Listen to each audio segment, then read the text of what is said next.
From the Hussman School of Journalism and Media at the University of North Carolina at Chapel Hill, covering the full range of Tar Heel athletics. This is Sports Extra. The back-to-back ITA Indoor National Champions have a chance for the three-peat. Good morning, I'm Jacob Karabatsis. And I'm Isabella Geskos. The Heels are in today's title match against Oklahoma, but getting there wasn't easy. Carolina went up against the 6th seed NC State in the semifinal on Sunday. The afternoon started out amazingly for the Heels. They secured the double points early, followed by a straight set win from Riley Tran and Carson Tangley.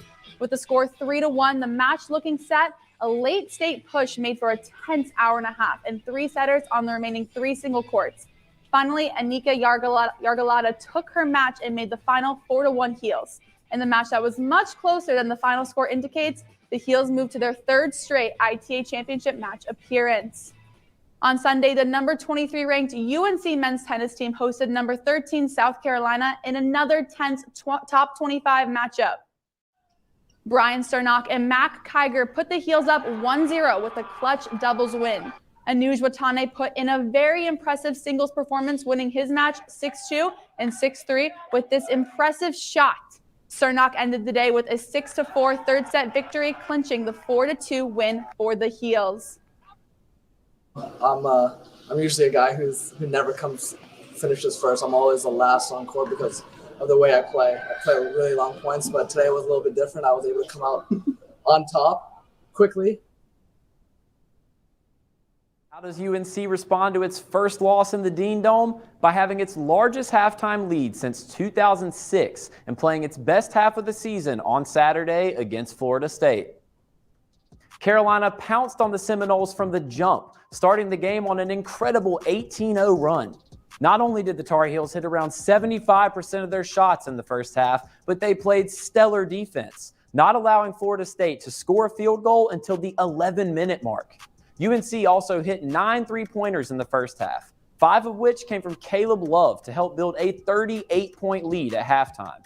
The Heels coasted the rest of the way with efficient offense that led to a season-high 22 assists. Love's career-high 6 three-pointers and another monster double-double from Armando Bacot led the way as Carolina crushes Florida State 94-74. Head coach Hubert Davis was pleased with his team's investment on the defensive end, which he believes sparked the dominant performance. Our help side defenders, our positioning to keep them out of the lane, put us in positions to get steals and get deflections, and that allowed another way for us to get out in transition. And I kept telling the team, I said, don't be fooled. The reason why we're having success on the offensive end is because we're playing great defense. Let's go live now to basketball analyst Joshua Dolgoff. In successive home games, the Heels got blown out and then did the same thing to the next opponent. What was the main difference? Well, Jacob, UNC has been a victim of slow starts all season long, but that wasn't the case against Florida State on Saturday. The Heels came out on a blistering 24-1 run, including 18 straight to open the game. And although Carolina shot the ball extremely well, it was the Heels' defense that won them this one within the first 10 minutes. UNC held the Seminoles scoreless for the first 7 minutes of the game, mainly because all 5 Tar Heels on the floor bought into the idea of playing ferocious team defense. The guards were active on the perimeter and relentless to stay in front of their man to avoid getting beat off the dribble, really limiting Florida State's dribble penetration. And when the Noles did make it to the paint, the Bigs did a great job contesting shots to force misses. But the most important aspect of UNC's defense is grabbing that first rebound and immediately getting out in transition for easy baskets. It starts with Bacot pushing the pace with a quick outlet pass to Leaky Black, who makes the slick pass to Manick for the two-handed jam. And then the very next possession, UNC gets a stop, and Bacot slings the ball up the court to Black, who pitches it back to a trailing Caleb Love, who drained one of his 6 three-pointers on the day. 16 fast break points in the first half for Carolina, all because the Heels hustled on the defensive end to force consecutive stops. They blocked shots, they took charges, and for the first time this season, we saw UNC's potential as a great defensive team. A fantastic sign for a team that's looking to fight its way into the big dance in March. Back to you, Jacob. Well, Josh, with March approaching, UNC has a pretty favorable schedule down the stretch. How do you think their resume looks coming into the tournament? Well, for a bubble team like UNC, every win matters at this point. And like you said, a favorable schedule. And if they can go into the ACC tournament with just 8 losses, all of them within quadrant 1, that should help their chances of getting back to the big dance. I couldn't agree more. The UNC women's basketball team was coming off of a 3-game win streak going into a matchup with Virginia Tech on Sunday. In the first quarter, the Tar Heels started off hot as they outscored the Hokies 21-9. UNC was able to execute its game plan and knock down jumpers, such as this tough three-pointer from Deja Kelly. The game was close at halftime, and the Tar Heels put an emphasis on being active in the paint in the second half. UNC was absolutely relentless in their pursuit of points, as seen on this tough spin and hook shot by Alyssa Usby. The Tar Heels came up short by a score of 66-61, and they'll hit the court again on Thursday at Louisville. Going from college hoops to the pros, one former UNC basketball player had an impressive night on Friday. Kobe White showed out for the Chicago Bulls in a 12-point win against the Timberwolves. White was a spark plug off the Chicago bench, scoring 22 points while shooting 8 for 12 from the field and 6 for 10 from deep. White had found success as Chicago's 6th man this season, averaging 13 points per game. UNC's Gymnastics was back in action on Saturday in Carmichael Arena when the Heels hosted Temple. And in another outstanding performance, freshman Laylee Dekanoidze won the all-around and was huge for the Heels. She was nearly perfect on bars, scoring a 9.95, which earned her the highest event score of the meet.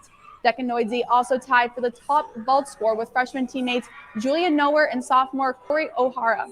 Junior Elizabeth Colton won the floor exercises, closing out her routine with a nicely executed front double salto pass and scoring a 9.875.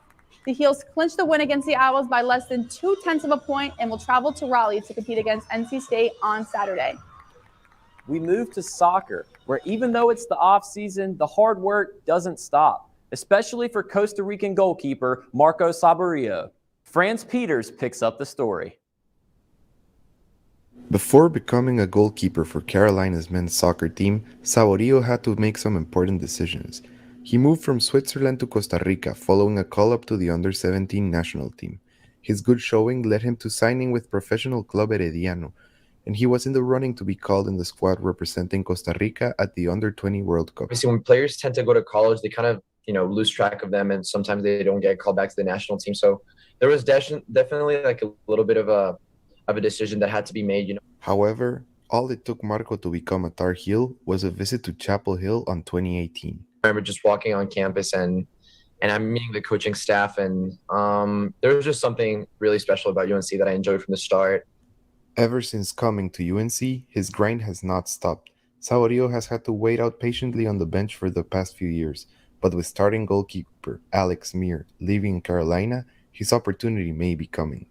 I'm going to fight it out on the field and obviously try to get better every day and, hopefully start. That's why I came here. I'm a competitor and I want to get on the field. So regardless, Marco and the Carolina soccer team have a very clear collective goal in mind too. We want to win everything. We want to win the spring tournament that's coming up, and we want to be national champions in the fall. Obviously, these are very, very big goals, but obviously this is kind of the standard that we have at Carolina. The Men's Spring Soccer Cup kicks off in April with players getting ready for it every day. I'm Franz Peters reporting. Saborio would love nothing more than to be part of the program's 3rd NCAA title. As Carolina's soccer team prepares for the spring season, the men's lacrosse team looked to start its year with a bang at Dorrance Field.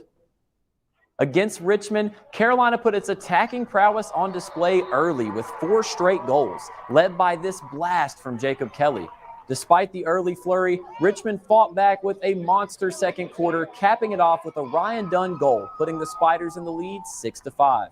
After continued offensive pressure from both teams, Kelly came through again from the same spot he scored from earlier, this time putting the Heels in the lead 9-8. UNC superstar Chris Gray sent home a rocket early in the 4th to put the Heels ahead by 3 to seal the win. A tense matchup with the visiting Spiders ends with Carolina taking a 13-9 victory.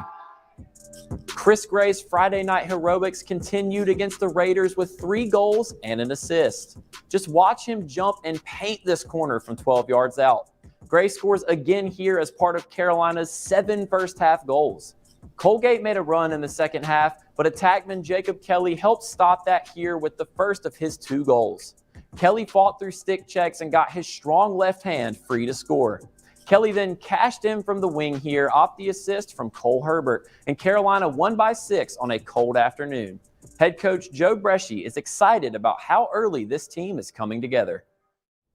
Well, offensively, I mean, I love the way the midfield's coming together. I love the way we're sharing the ball offensively.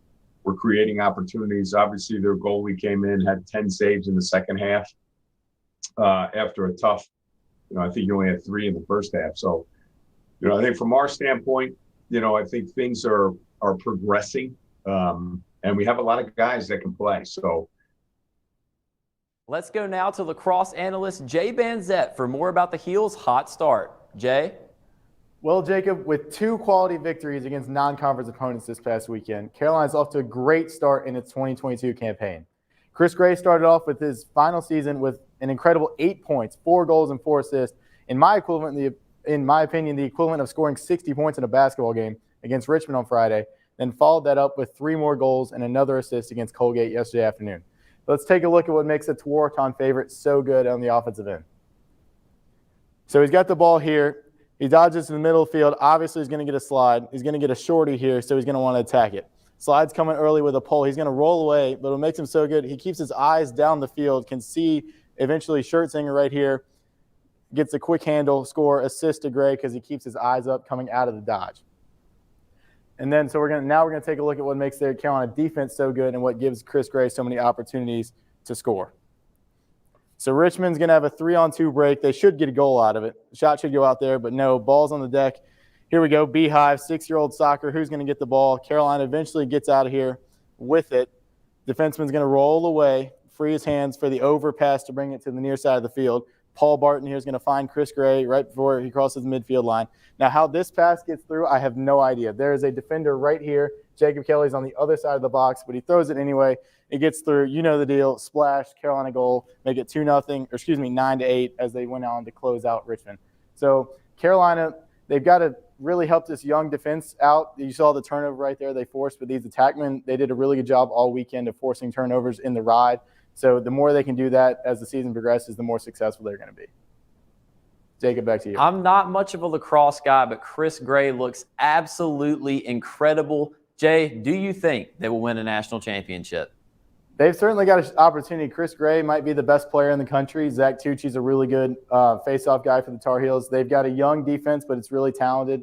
They've got a really good offense. So, and especially with number 4 at the helm, they can pretty much accomplish anything that they want to this season. The number 2 Carolina women's lacrosse team squared off against the number 12 James Madison Dukes on Saturday afternoon. Tar Heel sophomore attacker Caitlin Wurzberger led the way with 3 goals and 4 assists. In the second quarter, Carolina had a man-up situation and capitalized off the feed from Wurzberger and finished from Ali Mastriani on the crease. 5th-year attacker Jamie Ortega added 1 goal and 3 assists. Ortega has extended her streak to 64 consecutive games of at least 1 point. To finish it off, Riley Casey had an excellent step-down shot that went low and away on the far side pipe. The team moves to 1-0 on the season after a 15-8 win. Carolina now has won 28 of its past 29 games. The swimming and diving teams head to Atlanta on Tuesday to compete in the ACC championships. Men's diver Anton Down-Jenkins looks to continue his success from last year after being named the men's most valuable diver in the ACC. Women's diver Aranza Vasquez hopes to do the same after winning 2 gold and 1 silver medal in 2021. At last year's ACC championship, the women's team finished in 8th place and the men clinched 6th. The Heels are hoping to improve with this year's performance. You can watch the competition on the ACC network. Whether it's championships or first place finishes, many UNC athletes claim victories, but few get the opportunity to perform at the highest level of sport. Isaiah Dickerson tells us more. Senior Antoine Down-Jenkins, a diver from New Zealand, is now an Olympian as he competed in the Tokyo 2020 Games representing his home country. He is the first diver to compete for New Zealand in 37 years. To get the New Zealand name onto the Olympic stage and show that we have the talent there and we have the ability to compete at the highest level of sport, it meant a lot because we do have so much up-and-coming talent. Before Down-Jenkins' Olympic performance, diving was not a financial burden on his family, which led to him moving to the United States and Carolina for better opportunities. Carolina has provided me a home away from home, and as stereotypical and as cliche as it might sound, I really don't think there's a better place for me to be. With now having been an Olympic finalist and two-time ACC Men's Diver of the Year, Down-Jenkins and his coach Yadel Gamboa's mindset have not changed heading into the ACC Championship meet tomorrow. When you have such a successful year like last year, you'll say, whoa, well, what do we do now? But like I always tell them, it's always, way to be better. Down-Jenkins claimed a gold medal in last year's ACC Championship meet and hopes to do the same tomorrow while also championship meet. I'm Isaiah Dickerson reporting. Anton Down-Jenkins and Aranza Vasquez are the only two Carolina athletes to ever compete in Olympic diving. Now that's pretty flippin' cool. The Tar Heel wrestling team traveled to number 7 Virginia Tech on Friday, hoping to add another win to its undefeated ACC record. Last year's Natty champ Austin O'Connor continued his dominance in the 157 weight class, picking up a win against number 26 ranked Connor Brady. Gavin Kane in the 184-pound weight class shocked everyone, upsetting Virginia Tech two-time NCAA All-American senior Hunter Bolin with a 3-1 sudden victory. The Heels dropped the match 23-11, but will be back in action in Friday as they take on our not rival NC State. Despite a disappointing result in the duel in Blacksburg, a pair of UNC wrestlers found success in South Carolina at the Newberry Invitational. Freshmen Clade Lout and Will Guida took home the individual championships in their respective weight classes. Guida took down fellow Tar Heel newcomer Caden McCrary in the finals at 144. Lout, brother of current Carolina star Clay Lout, cruised to an easy victory at 197. The young guns of the team will look to step up next season. Coming off a big victory at the Northwestern Duels, the UNC fencing teams competed in the Duke Duels on Saturday and Sunday. The men's squad claimed 3 straight wins, defeating Johns Hopkins, Brandeis, and Air Force on Saturday, finishing 3-1. The women's team dueled on Sunday, finishing 2-2 behind a dominant performance by sophomore Sophie Mulho. The Heels travel to Salt Lake City, Utah this Friday for the Junior National Championships. The Tar Heels softball team is off to a hot start this season. On Friday, senior Hannah George got her 25th career victory in a 1-0 shutout win against George Washington. On Saturday, the Tar Heels beat the Lipscomb Bisons 9-5. Senior Taylor Green tied her career high with 3 RBIs. Sunday, the Heels faced the University of Virginia and held the Hoos to just 4 hits in a 5-zip win. The great play continued in a second game Sunday, this one against host South Carolina. At the top of the first, James Madison transfer Sarah Jubas plated the first run with this RBI single to give the Tar Heels a 1-run advantage. Freshman Carly Myrtle followed with this grounder past second, sending Jubas home for a 3-1 lead. Kiana Jones had Gamecock fans seek shelter with this home run blast to right field. And you know what they say, defense wins games, and Destiny Middleton had a stellar snag at third. Carolina wins 8-3, and for the first time since 2012, Carolina softball is undefeated to open the season. The Lady Diamond Heels hope to continue their undefeated start Wednesday evening against Elon. The baseball team's promotional schedule is highlighted by the return of Boshemer favorites. 2 Bark at the Bosch games will be held on March 22nd and May 19th, and there will be a post-game fireworks show on May 13th. Other promotions include Free Shirt Friday and Colin Moran Bobblehead Night. I will certainly have to head down to grab myself one of those. During the weekend, UNC's distant crew competed at Liberty University's Darius Dixon Invitational. Day one started with a massive bang from freshman Michaela Page in the women's 800 meter. Page took home gold while securing her first collegiate win and landing the 4th best time in program history. Sophomore Patrick Anderson and senior Jake Aho kept the same energy going into the men's 3,000 meter run, grabbing gold and bronze medals. Anderson and Aho now ranked 3rd and 5th in Tar Heel indoor track history in the event. On day 2, freshman Bryn Brown finished with the silver medal in the women's mile with a time of 4 minutes and 37 seconds. Brown distinguished herself as the 4th best performer in program history. The rest of the Tar Heel track and field team shattered school records at the Tiger Paw Invitational in South Carolina. Graduate student Daniel MacArthur berated his own record with the men's shot put with a 20.75 meter throw. He placed 2nd. Grad student Anna Kiefer flew through the women's 200 meter. Kiefer placed 5th and set a new UNC indoor record. The track and field team will be back in action next weekend. In the span of 1 week in Chapel Hill, a lad got the red carpet experience he'll never forget. Food on Franklin Street, UNC basketball, meeting his hero Roy Williams, and the list goes on. Abril Poole introduces us to George Harmer, the ultimate UNC fan from across the pond. On social media, he's known as the British Tar Heel. 12 years of fan, and 3,917 miles later, he made a dream come true. Harmer witnessed the Heels go 3-0 on Roy Williams Court. When everyone else is probably looking at their phone bored, there's me just taking it all in. Like, I've not experienced this before.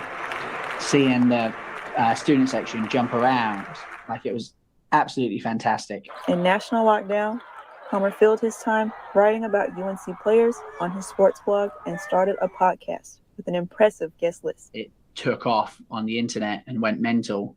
To clear the air, he's not a clout chaser because of the glorious history attached to Carolina hoops or the GOAT, Michael Jordan. Like, my first season, I became a fan after the NIT year. In 2015, he coached for Sylvia Hatch's basketball camp, where he met good mate Chandler, who supports Harmer's optimistic fandom. Yeah, be proud to be a Tar Heel. We'll suffer in the tough times together, but we're gonna be proud and we're gonna have our guys' backs. You know, that's the Carolina way. After asking all his guests who's their all-time UNC starting 5, Harmer finally got to share his 5. I'll go Kendall getting the assists, Marcus Page getting the threes, MJ the greatest player of all time, National Player of the Year Anton Jameson, greatest ever Tar Heel, Tyler Hansbrough. That's my 5. From Norwich, England to Chapel Hill, Harmer's love for Carolina basketball runs deep. I'm Abril Poole reporting.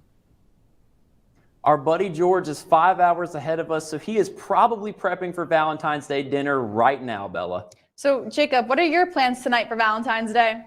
I'm lonely. That does it for this edition of Sports Extra. We'll be back on Friday with a preview of another big weekend in Carolina athletics.